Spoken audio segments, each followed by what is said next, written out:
Kirsten Tibbles from Savers School is probably one of the most talented pastry chefs I know. Everything that you cook tastes spectacular, it looks spectacular, and they're really intricate. But today we're simplifying one of your desserts. This is really easy to do at home. This is the stuff that you like to cook when you're in a rush. Desserts in a rush. Who would have thought? Absolutely. This is a really simple one, and it's got 3 important factors, which is really important when you're creating a dessert, is to have 3 different textures.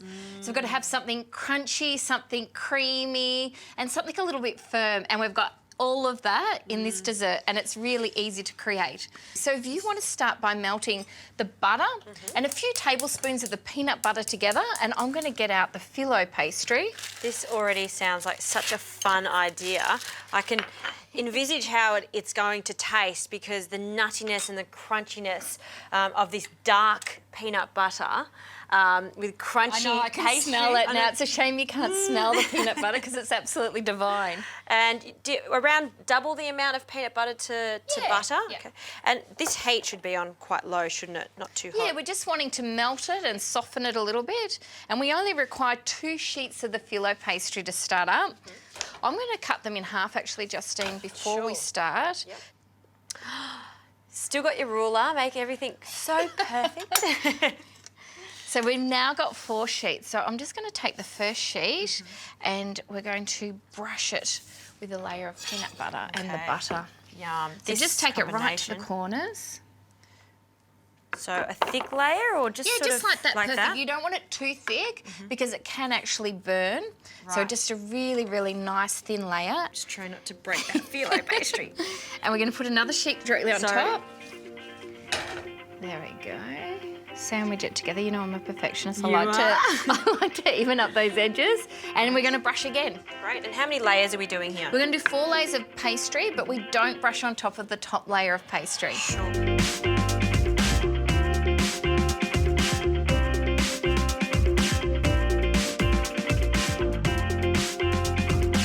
We're now going to cut them. You can cut them any size, depending how hungry your family is. But we're going to cut them 4 by 8 centimetres into little fingers. And how long are we baking these in the oven? We're going to bake them for about 18 to 20 minutes. It really does depend on your oven at 175 degrees Celsius.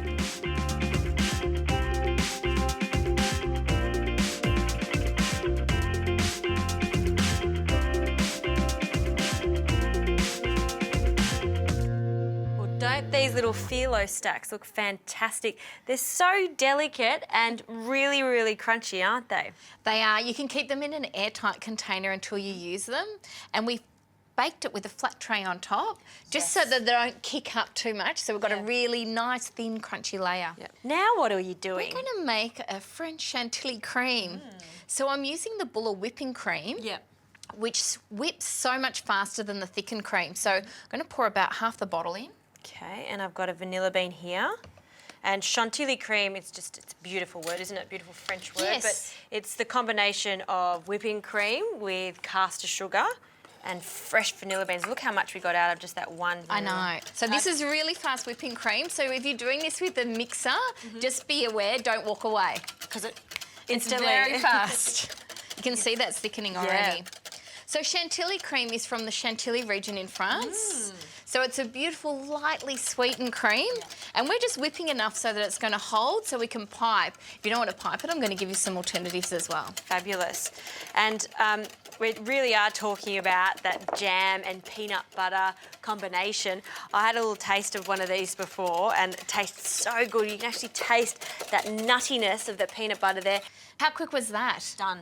Done, finished. It's always good to have your cream really cold before you whip it. Yep. Now I'm using a piping bag with just a plain round nozzle. You can use a Ziploc bag and just cut the corner off and it'll give you a similar result to what we're doing. So I'm just going to put a little dollop of cream on there. This makes it a little bit easier to actually secure it to the plate.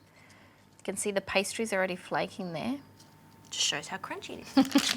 So I'm going to alternate by piping dollops. Oh. And try to match the dollop to the size of the raspberry, and we're going to put a raspberry in between. Just like that. Just like that. They are big raspberries. Big raspberries.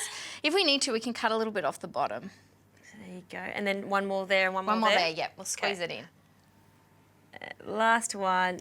Perfect. Got it. Now, if you want to just pop another piece of filo pastry on top, and we're going to repeat that process by doing another layer, but this layer we're going to leave open. Wow, this So looks just so good. exactly the same thing.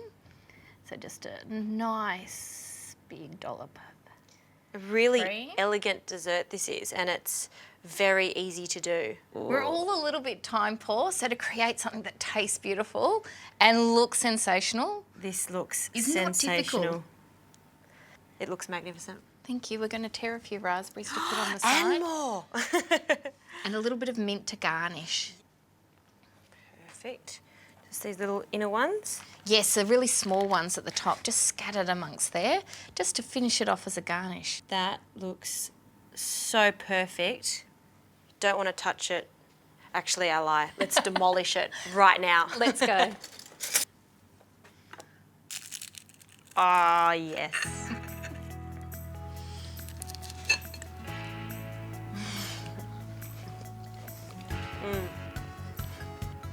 That is brilliant. Flushing.